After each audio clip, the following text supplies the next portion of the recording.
You are listening to How to Get Over Your Ex, episode number 287. Stop forcing yourself to get over your ex when you don't want to.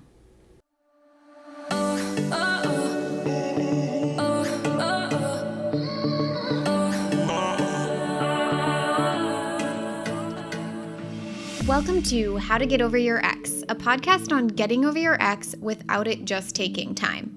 I'm your host, Breakup Coach Dorothy. Let's turn your pain into power and your heartbreak into happy. Hello, beautiful brave hearts. Today we are diving into something that might feel controversial, but I promise will be so liberating.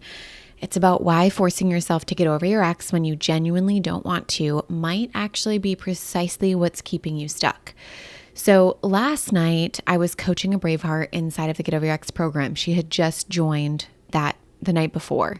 And luckily we had a coaching call the very next day. And what happened was she broke up with her boyfriend last summer, but by fall she started missing him intensely. You know, that gnawing ache in your chest growing stronger each day as she realized she'd made a mistake. And what happened is she found herself beginning to obsessively replay their good moments, wondering if there was any way to fix what she had broken. And then, my friends, the worst happened. This is the moment that every person dreads after a breakup. And I spent a lot of time thinking about it last night, and I can only imagine, right? Think about it. You're texting your ex, the ex is texting you to meet up. Your heart is like soaring with hope, right? Maybe he was missing me too. Maybe he wants to try again. You're spending hours getting ready, replaying what you'd say and how you'd tell him you made a mistake. And then you see him walk into the coffee shop that you're meeting at, and your chest is tight with like anticipation and giddiness. And then you hug and everything about him still feels like home, but then you notice something is different in his eyes, right? And then the words tumble out of his mouth, each one landing like a brick on your chest, saying, I wanted to tell you in person, but I've started to see someone new and it's getting serious. Oh my God. It's the worst feeling, right? So this is what she had experienced, is her ex meeting up with her and letting her know that he was dating somebody else. You know that feeling? It's like the instant gut punch that knocks the wind right out of you, right? That cold rush that floods your entire body, making your fingers tingle and your stomach drop to the floor. Like all your body parts are in the wrong places. And that's what hit her. I wasn't there, obviously, but she seems like someone that probably kept her composure somehow, maybe nodded, smiled even, but inside her world was collapsing in real time.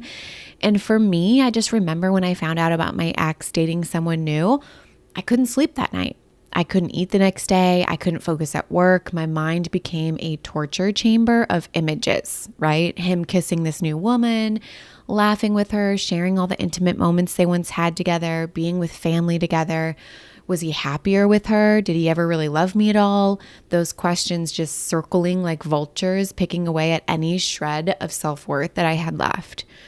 So this specific Braveheart went through her own version of that months ago, and now she's still struggling intensely to get over her ex. And I just have so much empathy for her and anyone who's going through that position. It is literally the worst. So as we began talking about her experience with this on Zoom, I just noticed in her energy so much pressure. I heard pressure. I kept seeing pressure, and she kept saying things like, I need to get over him. I should be moving on by now. I need to accept that it's over and let go. And I hear this from a lot of you, but here's the thing. When she was saying these words, I saw something completely different in her eyes. Like she was saying these things, but what I was seeing in herself was something totally different. So I asked her a question that really changed everything. And I said, do you actually want to get over him right now, or do you still kind of want him back? And again, you could just see it in her eyes as she admitted, I still want him back. I don't want to get over him, but I feel like I have to. Boom. How many of you have felt that and seen that for yourself? There it was, right? She was trying to force herself to believe thoughts that directly contradicted what she genuinely felt. She was essentially gaslighting herself, telling herself to feel something she didn't actually feel. And this is like putting a Band-Aid on a gaping wound or a positive sticky note over the worst experience of your life. And no wonder nothing was working, right? So here's what we did instead. We found a thought that both aligned with her current desire to be with him and still gave her some relief from the situation. For her, that was this breakup was his fault in the first place. Now, I know what you're thinking, right? Dorothy, that sounds like a negative thought, though. Aren't we supposed to be thinking positive thoughts? And the truth is, not necessarily. The most powerful thoughts aren't always sunshines and rainbows. They're the ones that feel true to you in this moment and create some sort of emotional relief for you.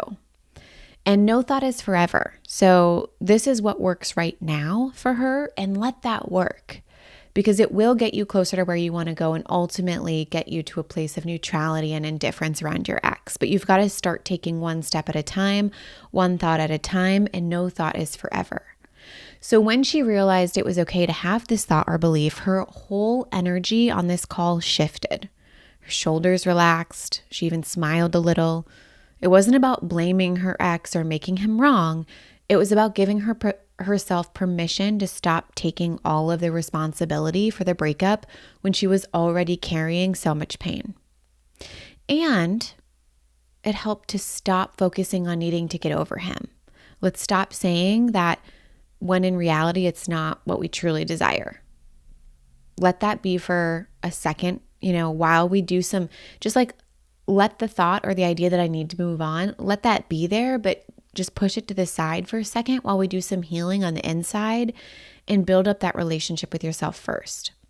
So the thought this breakup was his fault aligned with her current perspective, and it actually reduced her mental suffering. It was like she could finally stop beating herself up for still wanting him. And this is a critical distinction that most breakup advice misses completely, especially what I'm seeing in terms of like short form content on social media platforms, right? On there, it's all rah, rah, dump him, move on mentality, which totally amazing for the right moment and the right person, but it doesn't work for everyone. And especially people who are like, I still kind of want my ex back though. So sometimes the path forward isn't about forcing yourself to get over someone when that's not what you genuinely want yet. It's about finding thoughts that give you relief without requiring you to be somewhere emotionally that you're just not at.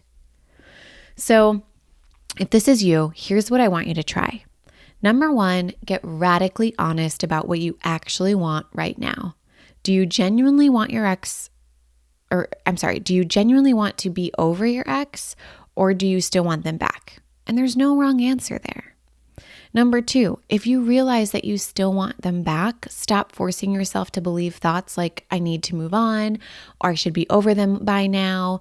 These thoughts just create resistance, not relief. And you're probably being conditioned by everything around you and everyone's telling you to move on, right? That's okay. Let them do that. Let them say that. That's fine. But just realize that that's not where you're at right now, and stop trying to force yourself to believe something you don't believe. And number three, I want you to instead find thoughts that both align with your current desire and also give you some emotional relief. Maybe it's I miss them and that's completely normal. Or they made choices that led to this breakup too. Or even I can want them back and still take care of myself today. So those are some options as well. Because remember, the magic happens when you stop fighting against your authentic feelings and instead work with them to find a little bit more peace. And Braveheart, healing is not linear, and it certainly isn't about forcing yourself to feel something you don't. Real healing starts with honesty about where you actually are, not where you think you should be. And your thoughts, they determine how you feel. The quality of your thoughts about your breakup determines the quality of life you're going to live after your breakup. So choose thoughts that feel authentic to where you are right now, not where some breakup timeline says you should be. Okay, let's turn your pain into power and your heartbreak into happy, one honest thought at a time. I love you so much, Bravehearts, and I will talk to you next time. If you're loving the How to Get Over Your Ex podcast and you want to learn how to get over your ex in 3 months or less to build a life better than the one you thought you had with your ex, I would like to personally invite you to my next group course where we take everything you've learned here on the podcast and apply it to your life. Come check it out at www.lifecoachdorothy.com.